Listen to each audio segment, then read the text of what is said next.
క్రీస్తు యేసులో మిక్కిలిగా ప్రేమించిన తండ్రి, మీ ఘనమైన, పవిత్రమైన, ఉన్నతమైన, శ్రేష్టమైన నామానికి మా హృదయపూర్వక కృతజ్ఞతాస్తుతులు చెల్లిస్తున్నాం ప్రభా. మీరు రాయించినటువంటి అపూర్వమైన సంగతులను ఆలోచించుచుండగా మీ ఆత్మనడిపితో మాకు అనుగ్రహించమని కోరుకుంటూ క్రీస్తు పేరటి ప్రార్థన అడుగుచున్నాము తండ్రి. ఆమేన్.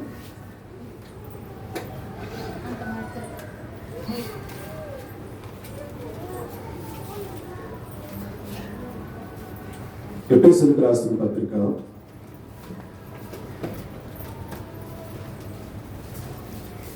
5వ అధ్యాయము 15వ వచనాలు చూద్దాం. దినములు చెడ్డవి కనుక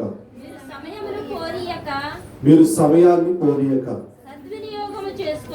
సద్వినియోగం చేసుకొనుచు అజ్ఞానుల వలె కాక జ్ఞానుల వలె నడుచుకున్నట్లు జాగ్రత్తగా చూచుకొనుడి. సమాజంలో ఒక స్లోగన్ ఉంది, టైమ్ ఈజ్ గోల్డ్ అని, టైమ్ ఈజ్ మనీ అని. అంటే సమయాన్ని చాలా సమయాన్ని ఉపయోగించుకున్నవాడు భవిష్యత్తులో గొప్ప విజయాలు సాధిస్తాడు. అందుకే సమయాన్ని ఒక గోల్డ్తో పోల్చాడు, సమయాన్ని మనీతో పోల్చాడు. ఇక్కడ బైబిల్ ఏం చెప్తుందంటే, సమయాన్ని పోనీయక దాన్ని ఏం చేయాలి? సద్వినియోగం చేసుకోవాలి. దేని నిమిత్తం సద్వినియోగం చేసుకోవాలి అని చెప్తుందంటే, చదవండి. అజ్ఞానుడు వలె కాక జ్ఞానుడు వలె నడుచుకున్నట్లు జాగ్రత్తగా చూచుకున్నది. అజ్ఞానంగా బ్రతకొద్దని బైబిల్ చెప్తుంది. అంటే సమాజంలో బ్రతకడానికి చాలా మంచి జ్ఞానపూరితమైనటువంటి కళాశాలలు కానీ, మనిషి బ్రతకడానికి అవసరమైనటువంటి జ్ఞాన పరిధి ఉంది. ఈరోజు చదువుకోలేకపోయినా బ్రతకడం మనిషికి వచ్చు, ఏదో రకంగా బ్రతికేస్తాడు. కానీ ఇక్కడ మనం ప్రభుని నమ్మడానికి, ప్రభు దగ్గరికి రావడానికి, ప్రభుతో ఈ సహవాసం కలిగి ఉండడానికి ఒక ప్రధానమైన కారణం. ఏంటా కారణం? ఆయన మనల్ని పుట్టించాడు. మొట్టమొదటిగా ఆయనే కనుక ఈ జీవితాన్ని మనకి ఇవ్వకపోతే మనం ఈ లోకాన్ని చూచి ఉండేవారం కాదు. దేవుడు మనకి జీవితాన్ని ఇచ్చాడు, బ్రతుకనిచ్చాడు. ఎవరి కోసం బ్రతకమనిచ్చాడు అంటే ఆయన కోసం బ్రతకమనిచ్చాడు. ఆయన కోసం బ్రతికితే మనకు వచ్చే లాభం ఏంటి? శాశ్వతమైనటువంటి జీవితం మనం పొందుకుంటాం. శాశ్వతమైనటువంటి లైఫ్ మనకు ఉంది ఈ జీవితం తర్వాత. ఈ కొద్ది జీవితాన్ని మనం పెట్టుబడిగా పెడితే దేవుడు శాశ్వతమైన జీవితాన్ని ఇస్తాడు. అలా కాకుండా మన ఇష్టానుసారంగా మనం బ్రతకమనుకోండి. దేవుడిచ్చాడు ఈ బ్రతుకు, దేవుని కోసం బ్రతకాలి, కానీ మన ఇష్టం. ఈరోజు మన ఇష్ట ప్రకారంగానే బ్రతుకుతున్నాం ప్రతి ఒక్కరూ కూడా. మనం అనుకుంటే రాగలుగుతాం, అనుకుంటే చేయగలుగుతాం, అంతా మన ఇష్టం, మన చేతుల్లో ఉంది. అందువల్ల మనం కొన్ని విషయాల్లో ఖచ్చితంగా దేవుడికి ఉభి అవ్వక తప్పట్లేదు. లేదా అక్కడ కూడా దేవుడి మాట వినమనం కదండి. కాలం మన చేతిలో ఉందా? లేదు. సమయం మన చేతిలో లేదు. సమయం అయిపోతుంది. అయిపోతున్నటువంటి ఆ సమయంలో మనం తిరిగి వెనక్కి తీసుకురాలేదు. కాలాన్ని మరి వెనక్కి తీసుకురాలేదు. మన లైఫ్లో చాలా రోజులు గడిచిపోతున్నాయి. మనం సిగ్గు లేకుండా చెప్పవలసిన విషయం ఏంటంటే, గోతుకి దగ్గర అవుతున్నాం, సమాధికి దగ్గర అవుతున్నాం. ఆ సత్యం మనం ఒప్పుకోం. కానీ వాస్తవానికి అందరి జీవితాల్లో ఆవిడ క్యాలెండర్ ఉంటారు చూసారా? కొన్ని క్యాలెండర్లో ఏ రోజుకి ఆ రోజు చెప్పేసుకోవాలి. ఏ పేజీ ఈ రోజు అయిపోగానే రేపటి పేజీ చింపేసుకోవాలి. ఇప్పుడు క్యాలెండర్ వేరుకున్నా కానీ ఇదివరకు క్యాలెండర్లు ఎప్పటికప్పుడు అలా చింపి అలా అవతల పడే మన అలా చింపి అవతల పడేస్తుంది ఏంటో తెలుసా? మన జీవితంలో అయిపోతున్న ఒక రోజును మనం చించి పడేస్తున్నాం. అది మనకు అర్థం కావట్లేదు. కాబట్టి యాకోబు రాసిన పత్రిక 4వ అధ్యాయంలో మరొక ప్రాముఖ్యమైన విషయం రాయబడి చూద్దాం. యాకోబు రాసినటువంటి పత్రిక 4వ అధ్యాయం 11వ వచనం. నేడైనను రేపైనను ఒకానొక పట్టణమునకు పోయి అక్కడ ఒక సంవత్సరం ఉండి వ్యాపారము చేసి లాభము సంపాదించమరండి అని చెప్పుకుని వాళ్ళరా రేపేమి సంభవించునో మీకు తెలియదు. నిజంగా రేపేంటో మనకు తెలిస్తే ఎంత జాగ్రత్త పడిపోతాం కదా, తెలియదండి. రోగమైనా హఠాత్తుగా వస్తుంది మనకి, అలాగే ప్రాణం పోవడం అయినా హఠాత్తుగా జరుగుతుంది. నిన్న ఒక ఆయన అంటున్నాడు, ఎవరి చేత సేవ చేయించుకోకుండా చనిపోయాడండి, చాలా గొప్ప చావండి అంటాడు. నిజమే, ఈ రోజుల్లో ఎవరి చేత సేవ చేయించుకొని చావడం కన్నా హఠాత్తుగా పోవడం బెటర్ అనిపిస్తుంది కదండి. ఎందుకంటే ఎంత ప్రేమించిన వాళ్ళైనా ఎంతకాలం చూస్తారు వాళ్ళని. మలమూత్రాదులు శుభ్రపరచినటువంటి మాటల, మనిషిని లేపి స్నానం చేయించినటువంటి మాటల, కాబట్టి పళ్ళు తోమి అన్నం తినిపించడం, టిఫిన్ తినిపించడం మాటల, ఒకరోజు 2 రోజులు అయితే పర్వాలేదు. మరి నెలలుగా చేయాలంటే ఏ వ్యక్తికైనా విసుగు అనేది వస్తుంది. అమ్మా కొన్ని మంచినట్టు అమ్మా అన్నది అనుకోండి, ఎప్పుడైనా తాగావు అప్పుడు అవసరం అంటారా? నిజంగా మాట మనసుకి ఎలా ఉంటుందండి. చావు రావట్లేదు నాకు, ఊరందరికి వస్తుంది కానీ చావు నాకు రావట్లేదు అనేటువంటి బాధ వ్యక్తం చేస్తామండి. అందుకే హఠాత్తుగా ఈరోజు దేవుడు ఎందుకో అందరికి మంచి గిఫ్ట్ ఇస్తున్నాడు. ఏంటది? Heart attack. అదే కదా, హార్ట్ అటాక్ ఒక గిఫ్ట్ అనుకోవాలి. నిద్రలోనే ఆ బ్రెయిన్ స్ట్రోక్ ఒకటి, హార్ట్ స్ట్రోక్ ఒకటి, ఆ లివర్ స్ట్రోక్ ఒకటి, ఇవన్నీ స్ట్రోక్, మంచి స్ట్రోక్ ఇస్తున్నాడు. దెబ్బకి చావడమే, మళ్ళీ ఆ దెబ్బకి మళ్ళీ ఆయన హాస్పిటల్ తీసుకెళ్ళటం, బతికించుకోవాలని మనం కోట్ల రూపాయలు ఖర్చు పెట్టడం, లక్షల రూపాయలు ఖర్చు పెట్టడం, తర్వాత తీరా బతికిన తర్వాత బతికడరా అనుకుంటే ఏమండి ఈయన్ని ఒక 5-6 నెలలు బెడ్ రెస్ట్ ఉన్నారనుకో చచ్చమే. బెడ్ రెస్ట్కి వెళ్ళకూడదు. బెడ్ రెస్ట్కి వెళ్ళినా అన్ని ప్రాబ్లమ్స్ అండి, చాలా ప్రాబ్లం. మనిషి జీవితం ఎంత దుర్భరం అంటే, మనిషి ఆరోగ్యంగా ఉన్నంత వరకు ఓకే అండి, మనిషికి అన్ని సౌకర్యాలు కలిగి ఉన్నంత వరకు ఓకే. ఏదైనా అవసరం పడి మంచాన పడ్డాడా ఇంకా ఆ వ్యక్తి జీవితం దుర్భరం. అందుకే ఇక్కడ చెప్పారు, రేపేమి సంభవించునో మీకు తెలియదు, మీ జీవం ఏ పాటిది, మీరు కొంతసేపు కలబడి అంతలో మాయమైపో ఆవిరి వంటి వారు అన్నాడు. అందుకే మనిషి అన్నాడు, టైమ్ ఈజ్ గోల్డ్ అని, టైమ్ ఈజ్ మనీ అని. కాబట్టి ఈ భూమి మీద మన ఆయుష్కాల దినాలేంటో మనకు తెలియదండి. మన టైం ఏమో దగ్గర పడుతుంది, మనమేమో ధీమంగా బతికేస్తాం. ఇన్సూరెన్స్ ఉంటే ఉండొచ్చులేండి, అది చచ్చాక ఇస్తారు, మనం పోయాక ఇస్తారు. కానీ అసలు జీవితాన్ని మనం పోగొట్టుకోకూడదు. మన ఆత్మను రక్షించుకోవాల్సిన బాధ్యత అందరి మీద ఉందండి. కడ వరకు, తుది శ్వాస వరకు మనం విశ్వాసంగా ఉండవలసినటువంటి భారం మన మీద ఉందండి. కనీసం మనం చనిపోయేంత వరకైనా విశ్వాసంగా ఉంటే మనం గట్టెక్కేసినట్టు. ఎంత గొప్ప విషయం చూడండి. దావీదు గారి జీవితంలో చాలా ప్రాణాపాయ పరిస్థితుల్లో, మనోవేదనలు, మరో చింతతో బాధపడుతున్నటువంటి సమయంలో ఒక కీర్తన రాశాడు. కీర్తన గ్రంథంలో అది 31వ అధ్యాయం. ఈ 31వ అధ్యాయం యొక్క నేపథ్యం ఏంటంటే, ఆయన చాలా మనోవేదనలో ఉండగా రాశాడు. చాలా బాధలు, దుఃఖములు, ప్రాణాపాయ పరిస్థితులు ఉండగా ఆయన రాశాడు. ఒకసారి ఆ కీర్తనలోకి మనం వెళ్దాం. చదువు. యెహోవా నీ శరణు జొచ్చి ఉన్నాను, నన్నెన్నడూ సిగ్గుపడనీకుము. నీ నీతిని బట్టి నన్ను రక్షింపుము. నాకు నీ చెవియొగ్గి నన్ను త్వరగా విడిపించుము. నన్ను రక్షించుటకు నాకు ఆశ్రయ శైలముగాను ప్రాకారము గల ఇల్లుగాను ఉండుము. చూడండి, ఎన్నో వచ్చినది ఇందాక చదివింది, మూడో వచ్చినవా?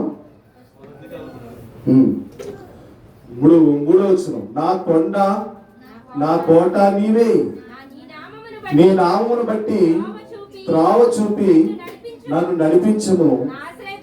నా ఆశ్రయ దుర్గము నీవే, నన్ను చిక్కించుకొనుటకై శత్రువులు రహస్యముగా ఒడ్డిన వలలో నన్ను తప్పించుము అన్నాడు. ఇక్కడ ఈ కీర్తన వెనక ఉన్న నేపథ్యంలో చరిత్రకారులు ఏం రాశారంటే, ముందుగా మనకి చూసుకున్నటువంటి భక్తుడైన యోబు గారు ఎలా అయితే పలికాడు, తర్వాత ఇర్మియా గారు కూడా ఎలా అయితే పలికాడు, దానియేలు గారు కూడా ఎలా అయితే పలికాడు, అలాంటి పలుకులు ఇక్కడ దావీదు గారు కూడా పలుకుతున్నట్టుగా రాశారు. ఎందుకంటే దావీదు మనోవేదనలో ఉన్నాడు, మనో దుఃఖంలో ఉన్నాడు. ఇలాంటి పరిస్థితుల్లో దావీదు ఎవరిని ఆశ్రయిస్తున్నాడో మనకు నేర్పుతున్నాడు పాఠం.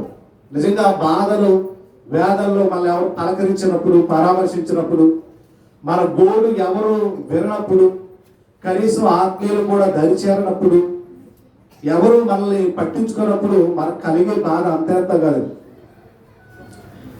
ఎవరు మనల్ని పక్కన పెట్టినప్పుడు, కనీసం ఎలా ఉన్నావు అని అడిగితే చాలు అనే వేద ఆ మాట కూడా మనకి దొరకనప్పుడు, మనవారే మనల్ని అడగినప్పుడు మనకు కలిగే వేదన అంత ఎంత కాదు. దావీదు గారు ముందుగా దాన్ని అనుభవించాడు. అలాంటి వేదనలో కూడా నా కొండ, నా ఆశ్రయము, నా దుర్గము నీవే అని దేవుని దగ్గరే బతిమాడుకున్నాడు. వీళ్ళు ఏం రాశారంటే, దీని వెనక ఉన్నటువంటి చరిత్రకారులు ఎట్టి పరిస్థితుల్లో కూడా ఒక విశ్వాసి, ఒక భక్తుడు, దేవుని నమ్మినటువంటి ఒక వ్యక్తి దేవుని మీద ఆధారపడాలి తప్ప మనుషుల మీద ఆధారపడకూడదు అని రాశారు. ఎలాంటి పరిస్థితులైనా మనం అనుకున్న వాళ్ళే మనకు చేరువుగా లేనప్పుడు, కనీసం మన బాధ పట్టించుకోలేనప్పుడు, మన ఊరట కలిగించే మాటలు కూడా చెప్పరు కొంతమంది కదండి. నీకు కష్టాలు వచ్చాయి కదా, తీరిపోతాయిలేమ్మా, తీరిపోతాయిలే బాబు, ఏం బాధపడకు, నీకోసం మేము ప్రార్థన చేస్తాం అని అనేవాళ్ళు కూడా ఉండరు ఒకసారి. అలాంటి సిచ్యువేషన్ కావాలని దేవుడు మనకు కల్పిస్తాడు. అలాంటి పరిస్థితి అప్పుడు మనం ఇంకా ఈ మరో వేదంలోకి వెళ్ళిపోయినప్పుడు మనం ఇంకా తీసుకునే నిర్ణయాలు ఎలా ఉంటాయంటే, ఇక నేను దేవుణ్ణి వదిలేయాలి. ఆ దేవుడు నాకు ఏం చేశాడు, ఆ దేవుడు నాకు ఏమీ చేయలేదు కనుక ఈ బాధలో, ఈ వేదంలో నేను ఆయన్ని పక్కన పెట్టాలనేటువంటి ఆలోచన వస్తుంది. కానీ దావీదు దేవుని పక్కన పెట్టాలన్న ఆలోచన ఆయనకు రావడం లేదు. దేవునితో విన్నవించుకుంటున్నాడు, ఆ గోడు వినిపించుకుంటున్నాడు. అదే ప్రార్థన. ఈరోజు మన పరిస్థితి కూడా అదే. మూలుగుతూనైనా దేవుడికి ప్రార్థన చేయాలి. ఆ మూలుగుతూనైనా దేవుని మీద మనం ఆధారపడాలి. దేవుని మీద ఆధారపడాలని ఈ భక్తులకు దేవుడు కలిగించాడు. వాళ్ళు రాసిన కీర్తనలు ఈరోజు మనకి ఓటమిస్తున్నారు. నిజంగా మనలో చాలా మందికి అలాంటి పరిస్థితులు, అలాంటి అనుభవాలు ఎదురవుతుంటాయి. కానీ నువ్వు ఆధారపడవలసినది ఒకే ఒకరి మీద, అదే దేవుడు అనుకోవచ్చు. మరి దేవుడికి మన బాధలు తెలిసినప్పుడు ఆయన వెంటనే తీర్చేయచ్చు కదా అని. తీసేస్తే నువ్వేం పాఠం నేర్చుకుంటావు, నేనేం పాఠం నేర్చుకుంటాను? నేను పాఠం నేర్చుకోవాలి అంటే, నాకు ఒక గుణపాఠం నేర్పబడాలంటే దేవుడు ఉంచాలి కొంతసేపు, ఆ బాధను అనుభవించాలి. ఆ సిచ్యువేషన్లో నువ్వు ఎలా ఆలోచిస్తావో, ఎలా థింక్ చేస్తావో, నీ ఆలోచన విధానం ఎలా ఉంటుందో తెలియడం కోసం దేవుడు ఆయన కూడా పట్టించుకున్నట్టే ఉంటాడు. అప్పుడు ఆయనకు మొరపెట్టాలి. ఆయన ఎలా మొరపెడుతున్నాడు చూడండి. ఎంత చేసినా ప్రభు నువ్వు నాకు ఏం చేశావు, నువ్వు నాకు ఏం చేయలేదు కనుక ఇక నిన్ను కూడా నేను ఆరాధించను, నిన్ను కూడా నేను పూజించను, నీ నామాన్ని కూడా నేను ప్రార్థన చేయను అంటాం లేదు ఇక్కడ. నీవే నా కొండవు, నీవే నా బండవు, నీవే నా ఆశ్రయము అంటున్నాడు. కాబట్టి ఇర్మియా గ్రంథంలో ఇర్మియా గారు కూడా సేమ్ ఫీలింగ్ చూడండి. ఇక్కడ కూడా ఇర్మియా గ్రంథంలో 14:7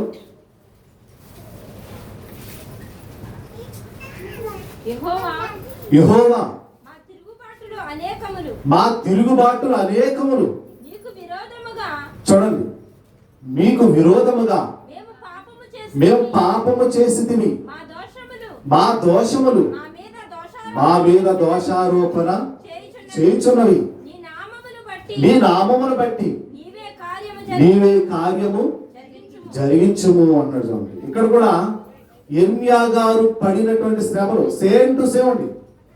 ఈ మీరు భక్తులా, మీరు విశ్వాసులా, ఖచ్చితంగా ఈ శ్రమలు వస్తాయి. కానీ దేవుడు మీ పక్కనే ఉంటాడండి. దేవుడు మీ పక్కనే కూర్చున్నాడు. మీ ఆలోచనలు ఎలా ఉన్నాయి, మీ అంతరంగిక ఆలోచనలు ఎలా ఉన్నాయి. కానీ భక్తులైన వాళ్ళే తల్లడిల్లిపోయినా వాళ్ళు దేవునిపై ఆధారపడ్డారు, దేవుణ్ణి ఆనుకున్నారు కదండి. అంటే మనకు కూడా ఏమైనా నేర్పుతున్నాడు దేవుడు పాఠం.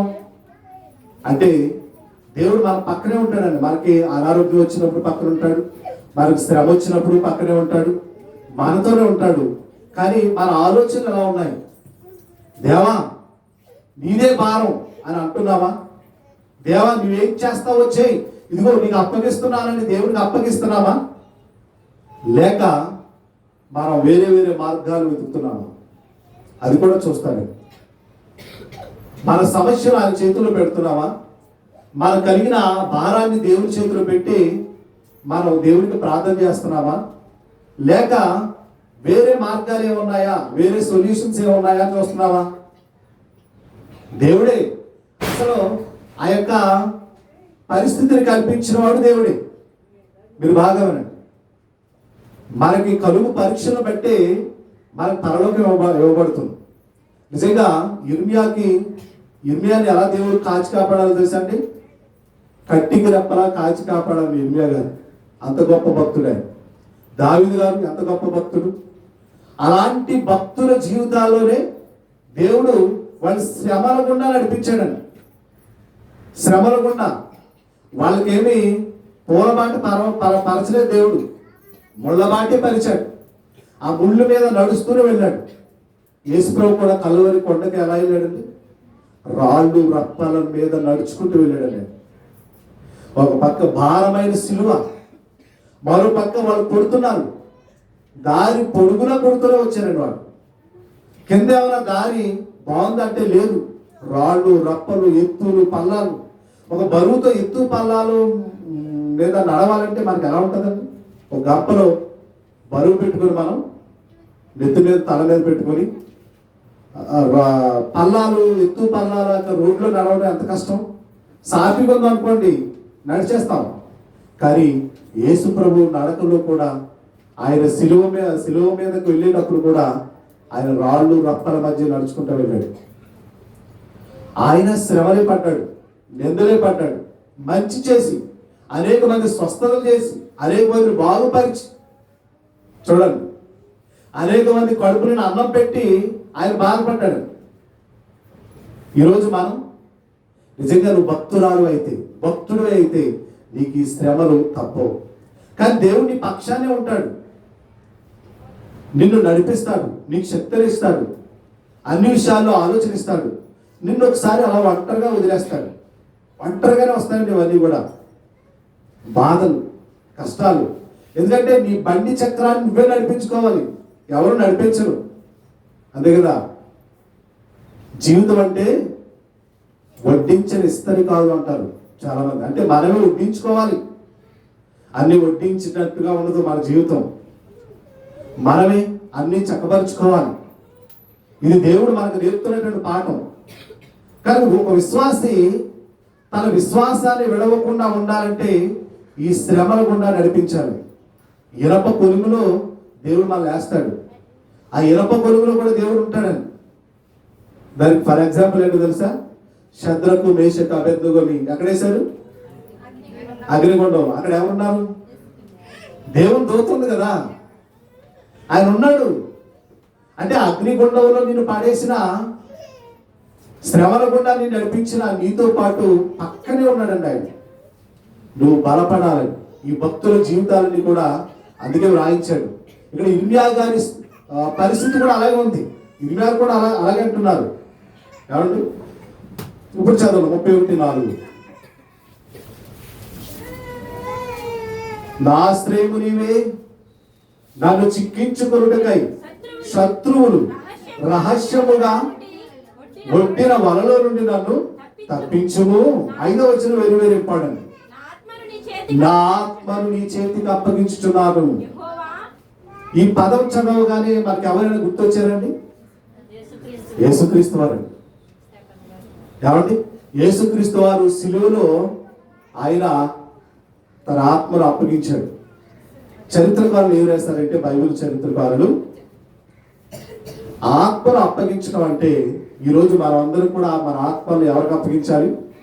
దేవునికి అప్పగించాలి.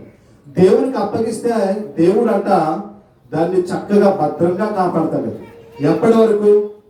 మన అంతం వరకు. తర్వాత ఆ జీవాన్ని పరలోకంలో కూడా ఇస్తాడంట. ఇప్పుడు మనం ఈ లైఫ్ కోసం కాదు కదా మనం పడుతున్న ప్రయాస. ఈ లైఫ్ కోసమా? ఎవరైనా ఈ లైఫ్ కోసం కష్టపడుతున్నారా?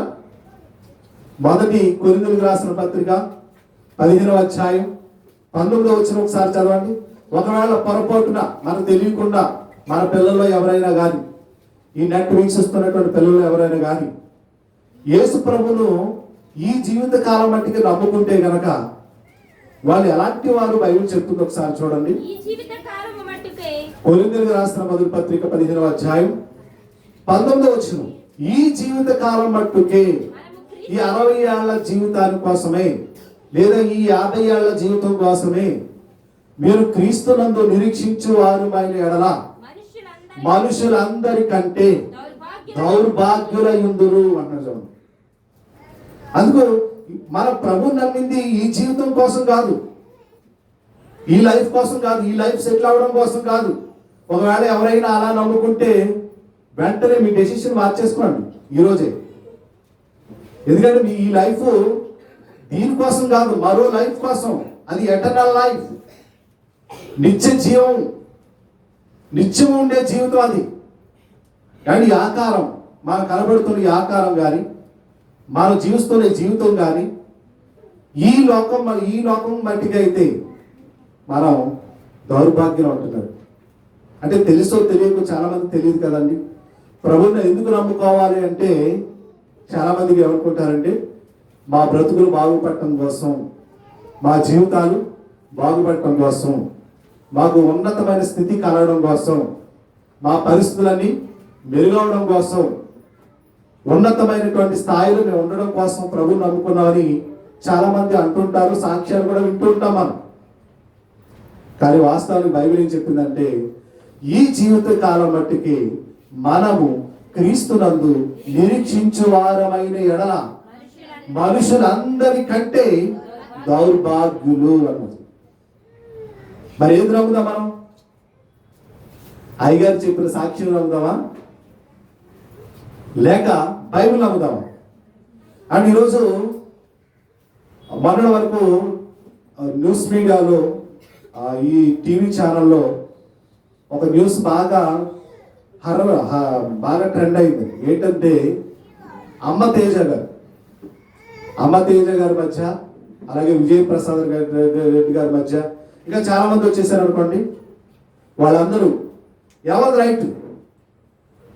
ఒకళ్ళేమో విజయప్రసాద్ రెడ్డి గారు రైట్ అంటున్నారు, మరికొంతమంది ఏమో అమ్మ తేజ గారు రైట్. నేను ఒక 2 గృహాలకు వెళ్ళాము. గృహాలకు వెళ్తే అక్కడ వాక్యం చెప్తే సత్యం గురించి మాట్లాడితే వాళ్ళు ఇదే ప్రస్తావన చేశారు. అమ్మ తేజ గారిని రైట్ అంటున్నారు వాళ్ళు. ఎంత విచిత్రమో చూడండి. అంటే అమ్మ తేజ గారు చేస్తున్నది మోసం కాదట, దేవుని ఆత్మ వాళ్ళు అతను నడిపిస్తుంది అని వాళ్ళు అనుకుంటున్నారు. బైబిల్ ప్రకారంగా ఒక సవాల్ ఇస్తాడు. అసలు అమ్మ తేజ గారు చేసినట్టు యేసుప్రభు కూడా చేయలేదు. అంటే యేసుప్రభు గొప్పడు, అమ్మ తేజ గారు గొప్పడు. నిజంగా యేసుప్రభు కూడా అలా పేర్లు పెట్టి ఎర్రచున్ని కట్టుకున్న చిన్నదాన ఎలా రమ్మన్నాడా? అన్నాడా? అనలేదు. మనకేమి అయ్యా అయ్యా మనకు ఎక్కువ కానీ మన బొరకు ఎక్కువ. తర్వాత అపోస్తులు కూడా చేయలేదండి.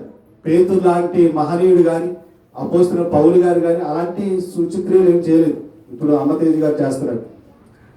ప్రజల్ని మోసగించడంలో ఒక్కొక్కరిది ఒక్కొక్క అన్వేషణ చేయండి. మనకి నిదర్శనం ఏంటంటే ఎప్పుడు కూడా బైబిల్ కొలమానంలో మనం కొలవాలండి. ఎవరైనా చేసేది మోసం. ఇప్పుడు స్వస్థతల పేరిట చాలా మంది మోసాలు చేస్తున్నారు. అందులో ఇంక ఒక్కడే కాదు కానీ చాలా మంది ఉన్నారు. అందులో ప్రధానంగా మనం ఆలోచించవలసిన విషయం ఏంటంటే పుట్టుకుంటేవాడిని స్వస్థపరచాలి. పుట్టుకుంటేవాడిని స్వస్థపరచాలి. పోలియో వచ్చేస్తుంది కదా, అలాంటి వాడిని స్వస్థపరిస్తే అప్పుడు నీకు ఏ వరం ఉన్నట్టు? స్వస్థత వరం ఉన్నట్టు. చేస్తున్నావా? జరుగుతుందా అలాగా? ఎక్కడైనా ఈయనే కాదు పాపం, ఈయనట్టు తెర మీదకి వచ్చాడు కానీ ఇంకా చాలా మంది ఉన్నారు. బెల్లంపల్లి ప్రవీణ్ లాంటి వాళ్ళు పెద్ద పెద్ద స్వస్థత వరం కలిగినటువంటి భక్తులు. అంతకుముందు డీజే దినకర్ణ గారు కదండి.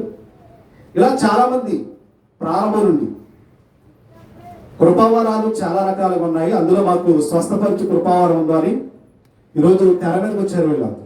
నిజమే, స్వస్థపరిచి నాకు చాలా రోగాలు ఉన్నాయి. మరి ఏమండి, మనకి చాలా మంది రోగాలు ఉన్నాయి. మనందరినీ నేనే తీసుకెళ్ళి మా సంఘస్థులందరినీ ఒకేసారి స్వస్థపరిచేయాలి. కానీ వాళ్ళు చెప్పమంటారా? యేసుప్రభు ఇప్పుడు కూడా ఎవరైనా స్వస్థపరిచేటప్పుడు ఒక మాట ప్రయోగించేవాడు, అమ్మా నీ విశ్వాసము గొప్పది అని ప్రయోగించేవాడు. ఇవి మనకి బైబిల్ కాంటెస్ట్తో సంబంధం ఉండాలి. అక్కడ ఏదో జరిగింది, నాకు కూడా జరుగుతుంది, పూలమంట పోవటమే. మనం వెళ్తూ ఓ 10 మందిని వేసుకుని వెళ్ళిపోతాం. సంతానం కలుగుతుందంట. ఏమన్నా అరటిపళ్ళు మీద స్ప్రే చల్లేసి అరటిపళ్ళు ఇచ్చేసారంటే మీరు ఎంత బెర్రోలు చూడండి. ఒక ఆయన యాపిల్ పళ్ళు మీద చల్లేసారు. స్ప్రే అంటే ఏంటనుకుంటారు? కొబ్బరి నూనె. సంతానం కలగడం కోసం. నిజమంట, యేసుప్రభు ఎక్కడైనా ఇచ్చాడు అరటిపండు కానీ యాపిల్ పండు కానీ? ఏమండి, కచ్చిపులు అమ్మడం కానీ కొబ్బరిలు అమ్మడం కానీ. నిజంగా ఆ రోజుల్లో శిష్యులకి అంత వ్యాపారం అయిపోయింది. వాళ్ళు బ్రతకడానికి బతుకు జీవనం చూపించేవాడు నాయన కొబ్బరిని అమ్ముకోండి, అదే స్వస్థపరచు.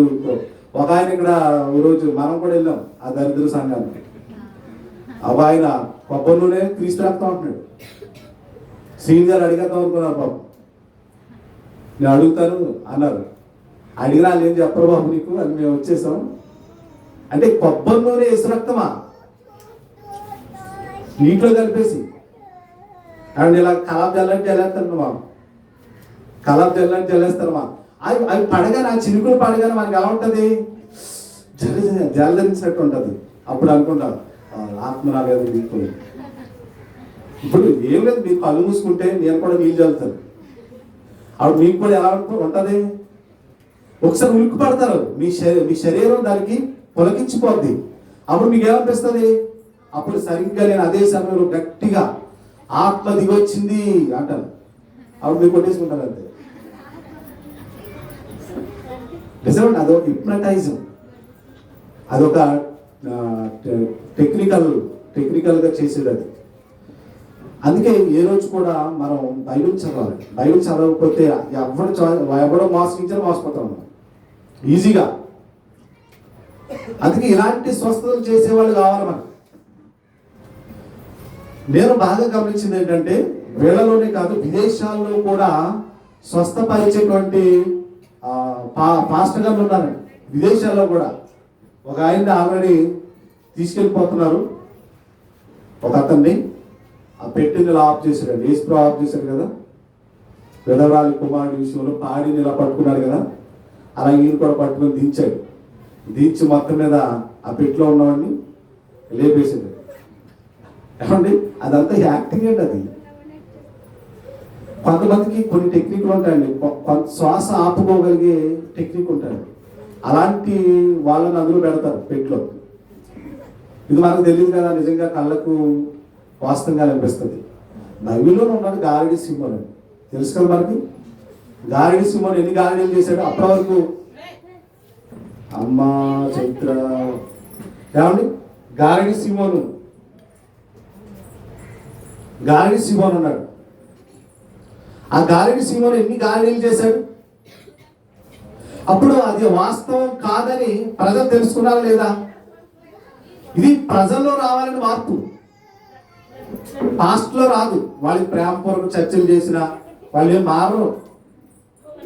కానీ ఇప్పుడు ఏమొచ్చిందంటే, ముందేమో తిట్టాడు, ఇప్పుడేమో కలిసిపోయాడు అని వచ్చింది.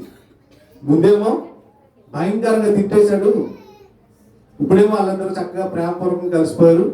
నీ కృపావం వేరు, నా కృపావం వేరు అని విడిపోయినట్టున్నది. ఏంటంట అంటే బైబిల్ ఏది వాస్తవం ఇంకా అవసరం లేదు.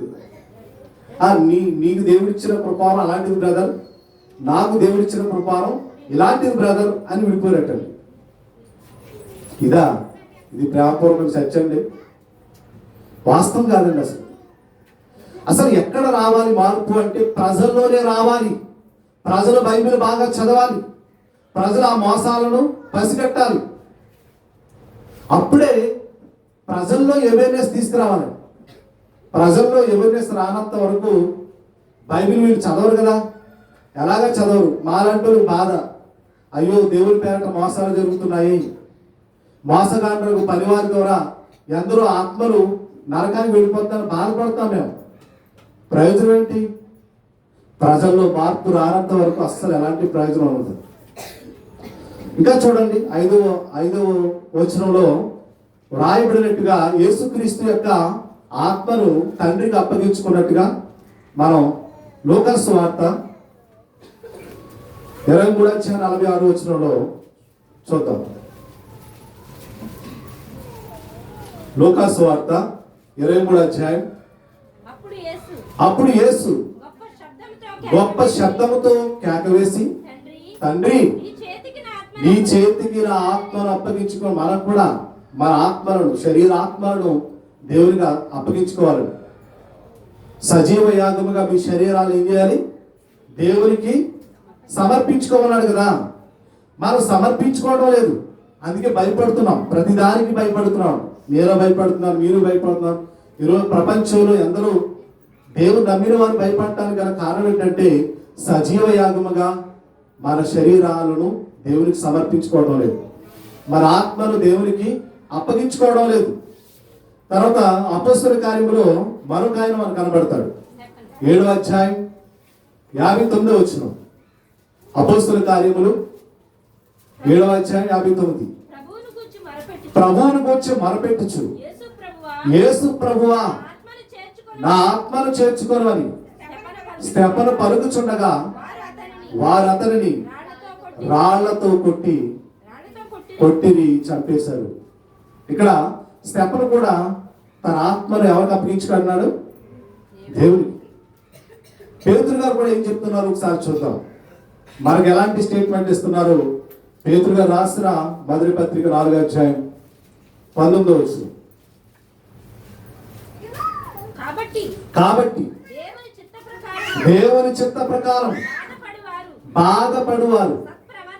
నిజంగా మీరు దేవుని చిత్త ప్రకారమే బాధపడుతున్నారా?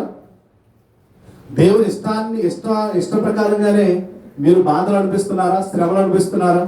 కష్టాలు అనిపిస్తున్నారా? అయితే మీ ఆత్మను దేవునికి అప్పగించుకోండి. మీ ఆత్మను దేవునికి అప్పగించుకోండి. లేదా మీరు తప్పు చేసి శ్రమలు అనిపిస్తున్నారా? అది కూడా ఉంటుంది బైబిల్లో. మన తప్పిదాల వల్ల కూడా మనకు దెబ్బలు తగులుతాయి. నీ తప్పిదాల వల్ల దెబ్బలు తగిలితే ఆ దేవుడికి సంబంధం లేదు. కాబట్టి మనం పాపం చేసి తప్పు చేసి మనం దెబ్బలు తిన్నాం అనుకోండి, దేవునికి ఏమి గంత రాదు. ఒకవేళ దేవుని చిత్తానుసారంగా నీకు దెబ్బలు తగిలితే, దేవుని చిత్తానుసారంగా నువ్వు కష్టాలు అనిపిస్తే, శ్రమల గుండా నువ్వు ప్రయాణిస్తే, నీ ఆత్మను దేవునికి అప్పగించుకో, సజీవంగా కాపాడబడుతుంది. ఇప్పుడు 31వ అధ్యాయం 13వ వచనం చదవండి. దావీదు గారికి ఏం మాట్లాడుతున్నారు? అనేకులు నా మీద దురాలోచనలు చేయుచున్నారు, తనకు ప్రాణహాని చేయుటకు యోచించుచున్నారు. వారు గుసగుసలాడుట నాకు వినబడుచున్నది. 13వ వచనం ఒకటి చదవండి. ఇక్కడ సేమ్ టు సేమ్ ఇర్మియా గారు కూడా అదే బాధపడుతున్నారు. ఇర్మియా గారి విషయంలో కూడా అదే జరిగిందట. ఒకసారి చూద్దాం, చూడండి. ఇర్మియా గ్రంథం 20వ అధ్యాయం 10వ వచనం.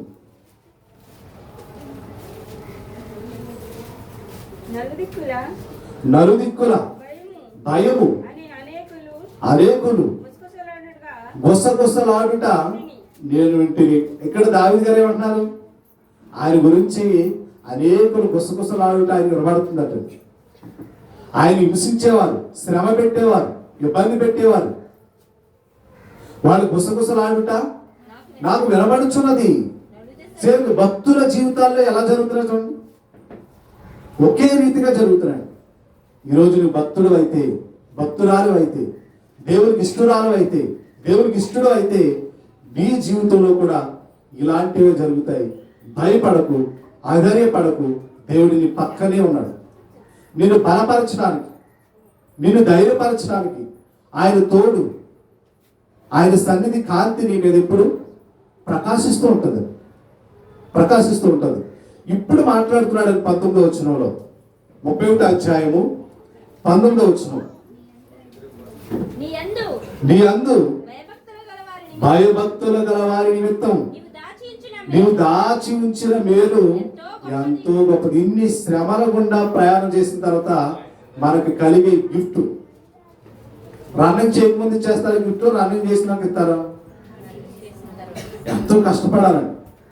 ఆ రన్నింగ్ రేస్ లో పాల్గొనడానికి ముందు ఈ వ్యక్తి కొన్ని నెలలుగా, కొన్ని రోజులుగా ప్రాక్టీస్ చేయాలి. ఆ పరుగే కదా అప్పుడు పరిగెట్టేస్తానంటే కుదరదు. నిజమండి. రన్నింగ్ రేస్ ఎంత ఒక్కోసారి గుండె ఆగిపోతుంది తెలుసా మీకు? ఎంతో మంది పోలీస్ ట్రైనింగ్ వెళ్ళిన వాళ్ళు ఈ రన్నింగ్ రేస్ లోనే ఎక్కువ మంది చచ్చిపోయారు. ఎందుకంటే హార్ట్ బీట్ ఎక్కువగా కొట్టుకుంటుందండి. అందుకే దానికి పరుగు నేర్పాలి. మన బాడీకి ఏం చేయాలంటే ఫస్ట్ ఊపిరి తీసుకోవడం, ఊపిరి వదలడం, ఎప్పుడు వదలాలి, ఎప్పుడు తీసుకోవాలి. ఆ పరుగులో కొంచెం నిదానంగా పరిగెట్టడం, కొంచెం దూరం పరిగెట్టడం, తర్వాత మళ్ళీ కొద్ది రోజుల తర్వాత కొంచెం దూరం పెంచడం, మరికొద్ది రోజుల తర్వాత మరింత దూరం పెంచడం. అలా మనం ప్రాక్టీస్ చేసి బాడీకి అలవాటు చేయాలి. ఒకేసారి పరిగెట్టడం చచ్చిపోతూ ఉంటుంది. 1 కిలోమీటర్ దాటి పరిగెట్టిన తర్వాత గుండె ఆగిపోతాడు. గుండె వేగంగా ఎవరొస్తూ చచ్చిపోతుంది తెలుసా మీకు? అలా ట్రైనింగ్ వెళ్ళే వాళ్ళు ఎవరు?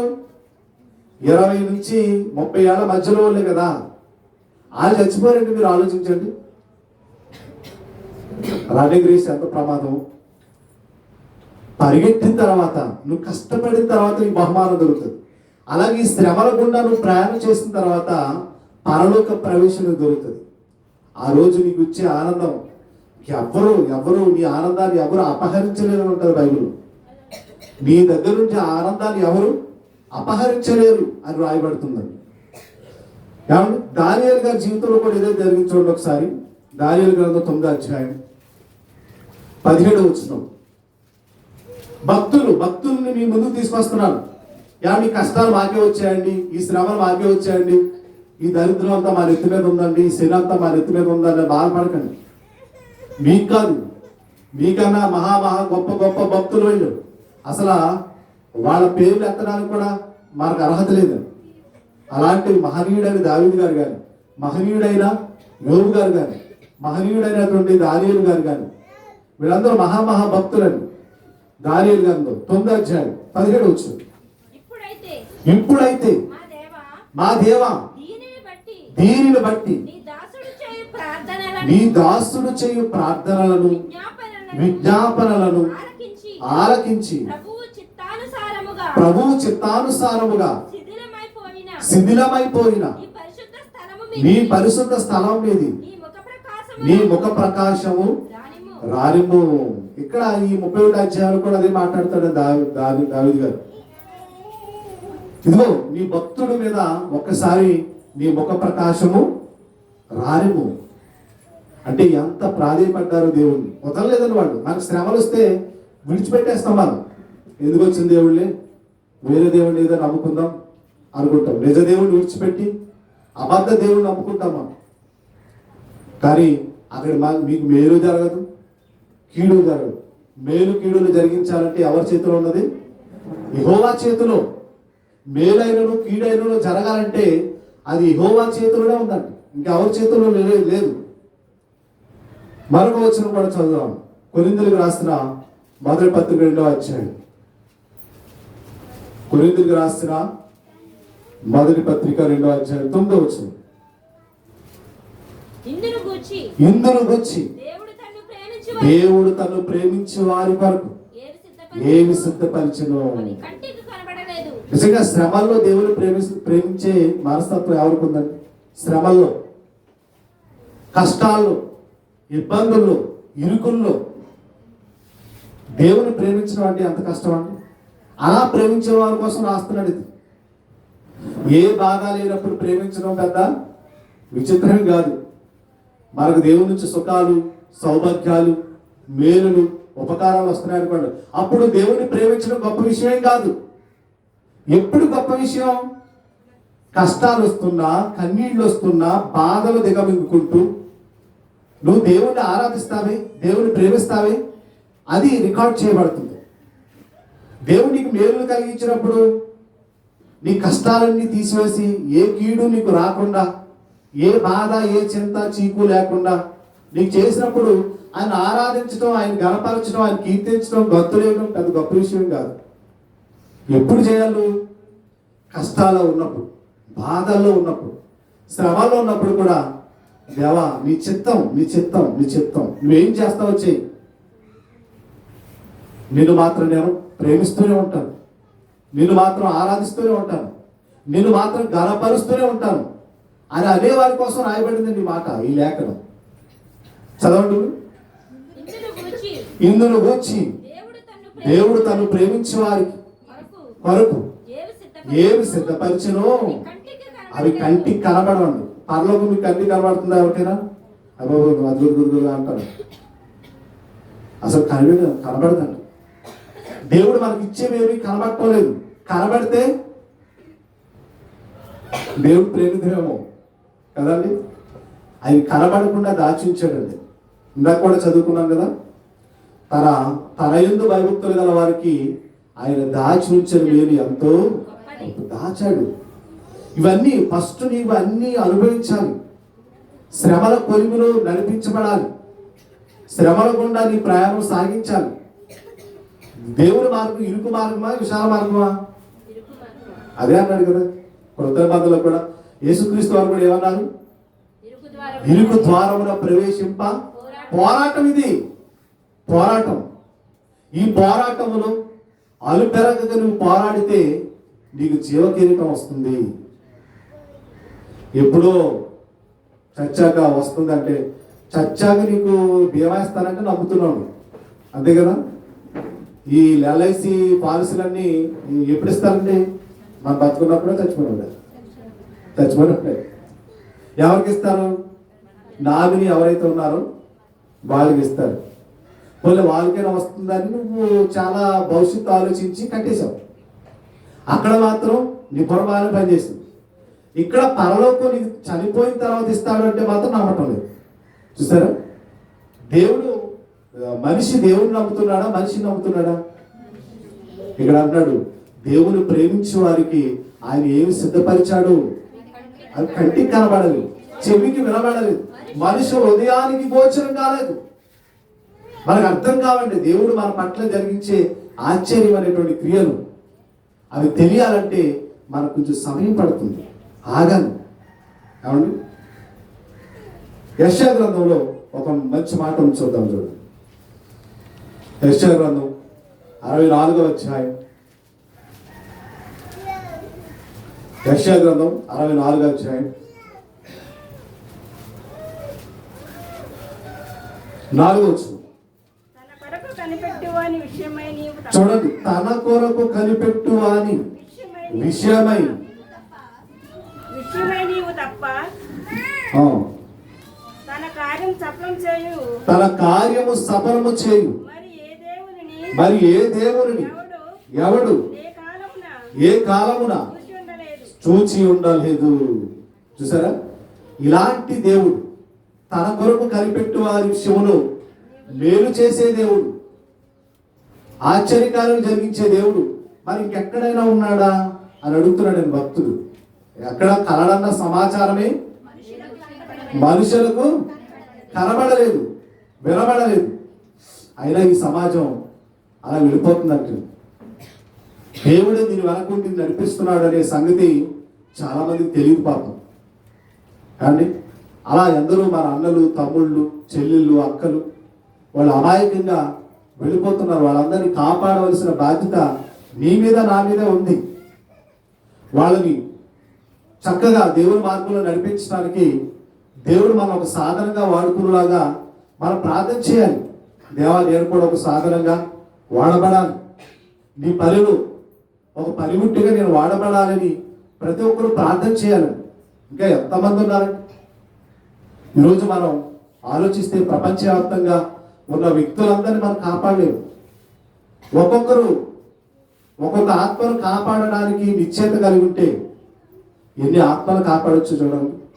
ఈరోజు ప్రపంచంలో ఉన్న క్రైస్తవులందరూ కూడా ఒక్కొక్క ఆత్మను వారు ఎన్నుకొని కనీసం మా బ్రతుకు జీవితంలో ఒక ఆత్మను మేము రక్షిస్తే, ఒక ఆత్మను కాపాడగలిగితే అంతే చాలని పని చేస్తే అండి, దేవుని పని చేస్తే ఈరోజు ప్రపంచం అంతా దేవుడు ఎవరో తెలుసుకున్నాడు. ప్రపంచానికి దేవుడు తెలియదు, చాలా మందికి తెలియదు.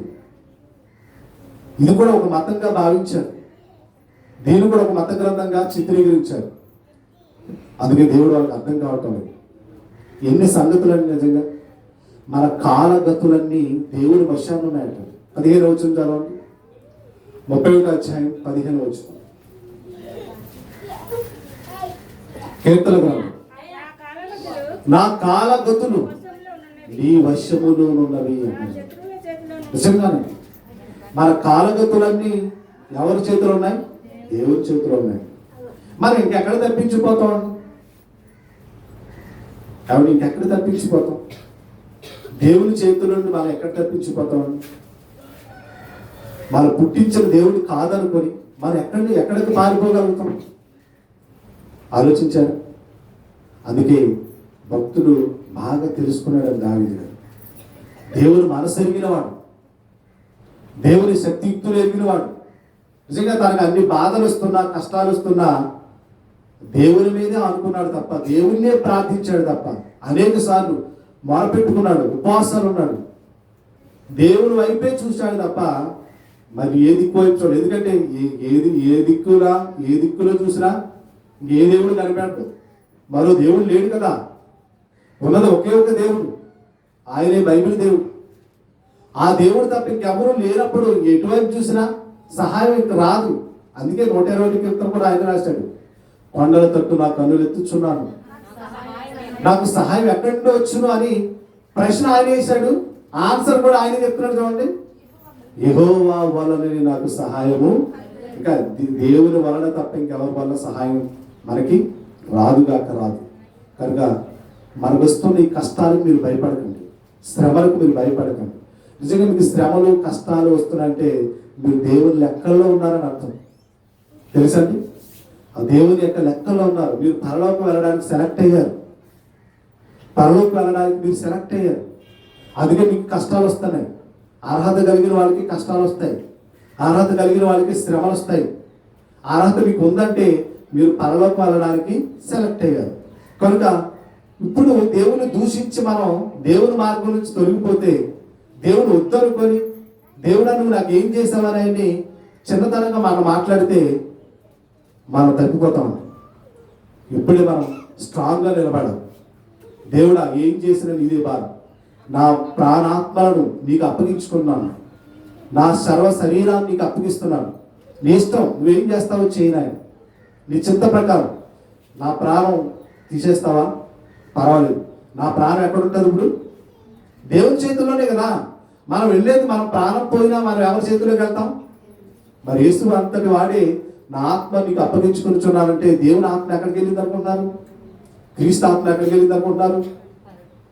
పరదేశకండి. ఒకసారి ఎపిసి పత్రిక 4వ అధ్యాయం, ఎపిసిలకు రాసిన పత్రిక 4వ అధ్యాయం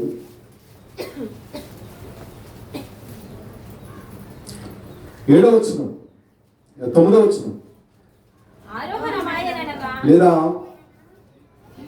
8వ వచనం. అందుచేత ఆయన ఆరోహణమైనప్పుడు, అంటే ఆయన తన ఆత్మ అప్పగించుకున్నాడు కదా, దాన్ని ఆరోహణంగా చెప్తున్నాడు. ఆరోహణమైనప్పుడు చెరను చెరగా పట్టుకుని పోయి మనుష్యులకు ఈవులను అనుగ్రహించినని చెప్పబడి ఉన్నది. ఆరోహణమాయనగా అంటే ఆయన ఆరోహణమాయనంటే ఎక్కడికి వెళ్ళిపోయాడు అనుకుంటామని, ఆయన ఆరోహణమాయనగా ఆయన భూమి యొక్క క్రింది భాగములకు దిగినని అర్థం ఇచ్చుచున్నది. భూమి యొక్క క్రింది భాగాలు ఏముంది? పాతాళం. ఆ పాతాళం 2 పార్ట్లు. ఒకటి పరదేశు నెమ్మది పొందే స్థలం, రెండవది వేదనకరమైన స్థలం. అక్కడికి వెళ్ళాడండి. ఎక్కడికి వెళ్ళాడు? నెమ్మది పొందే స్థలంలోనికి దొంగవాని ఆత్మను తీసుకొని వెళ్ళాడు. దొంగవానితో మాట చెప్పాడు కదా, నేడు నీవు నాతో కూడా పరదేశులో ఉంటావని. ఆ దొంగవాని ఆత్మను తీసుకొని ఆయన ఆరోహణమైనాడంటే భూమి యొక్క క్రింది భాగాలకు, అంటే ఈ భూమిని డ్రిల్ చేసుకుంటూ వెళ్తే కాదు. మళ్ళా చాలా మంది అది కూడా ఈ భూమిని డ్రిల్ చేసుకుంటూ వెళ్తే వైద్యవారు అరుపులు కేకలు వినబడ్డాయి అని చెప్తున్నారు. అది తప్పది. భూమి యొక్క, అంటే భూమి యొక్క క్రింది భాగం. భూమిలో ఉందండి, దీని యొక్క క్రింది భాగం అన్నాడు. అదే బైబిల్ ఉంటుంది చూడండి. భూమి లోపలే భాగం లేదు, క్రింది భాగం. అందుకే బైబిల్ కాంటెక్స్ట్ కరెక్ట్ గా చదవాలి మనం. భూమి యొక్క ఈ గోళంగా ఉన్నటువంటి దీని కింది భాగం, ఆ క్రింది భాగం ఏముందంటే పాతాళలోకం. ఆ పాతాళలోకం 2 ప్రదేశాలు. ఒకటి నెమ్మది పొంది స్థలం, అంటే నీతిమంతులు వెళ్ళే ఆత్మలు ఉండే ప్రదేశం. రెండవది వేదనకరమైన స్థలం అన్నాడు దాన్ని. అక్కడికే ఎవరు వెళ్ళారు? ధనవంతుడైన లాజరు వెళ్ళాడు. క్షమించండి, ధనవంతుడు వెళ్ళాడు. ఆ ధనవంతుడు ఆ వేదనకరమైనటువంటి స్థలంలోకి వెళ్ళిపోయాడు. ఇప్పుడు యేసుక్రీస్తు ఎక్కడికి వెళ్ళాడు? దొంగమైన ఆత్మను తీసుకొని పరదేశకు వెళ్ళాడు. అందుకే రాశాడు ఇక్కడ. ఇంకేమన్నాడు? దిగినవాడు తానే సమస్తమును నింపునట్లు ఆకాశ మండలము అన్నిటికంటే మరీ పైకి ఆరోహణమై ఉన్నాడు. మళ్ళీ ఎప్పుడు వచ్చాడు? ఎప్పుడు ఆరోహణం అయిపోయాడు? మళ్ళీ 3వ రోజు బయటకు వచ్చాడు కదండి. 3వ దినాన యేసుక్రీస్తు వారు తన శిలువ మరణాన్ని జయించి భూమి మీదకి వచ్చాడు. అప్పుడు ఆరోహణమయ్యాడు. 40 రోజులు శిష్యులు కనబడి వాళ్ళందరూ, గలిలయ ప్రజలందరూ చూస్తుండగా ఆయన ఆ మేఘాల మీద ఆరోహణమై తండ్రి కుడి పార్శ్వానికి కూర్చొని ఉన్నాడు. దొంగవని ఆత్మ ఇక్కడే ఉంది, పరదేశులు. ఆలోచించాడు. అంటే ఇంత మనకు తెలియాలి. తెలియకపోతే ఇప్పుడు మనం చనిపోగానే మన ఆత్మ దేవుని దగ్గరికి వెళుతుంది అంటే పరదేశంలో నెమ్మది పొందే స్థలానికి వెళుతుంది. అక్కడే వీళ్ళందరూ ఉన్నారు. దావీదు గారు అక్కడే ఉన్నారు, దానియేలు గారు అక్కడే ఉన్నారు, యోబు గారు అక్కడే ఉన్నారు, అబ్రహాము గారు, ఇస్సాకు గారు, యాకోబు గారు, భక్తులందరూ, దేవుని కొరకు బ్రతికిన భక్తులందరూ అక్కడే ఉన్నారు. అక్కడే తీసుకెళ్ళి పెడతారు మనం. కనుక ఏం జరిగినా, మన లైఫ్లో ఏం జరిగినా మీరు దేనికి భయపడకండి, దేవునే ప్రార్థన చేసుకోండి. దేవుని ఒక మాట కూడా అనొద్దు. అటు రీతిగా మీరు నేను అందరూ ఉండాలని మనస్ఫూర్తిగా కోరుకుంటూ ఈ మాటలు ముగిస్తున్నాను. అందరికీ వందనాలు.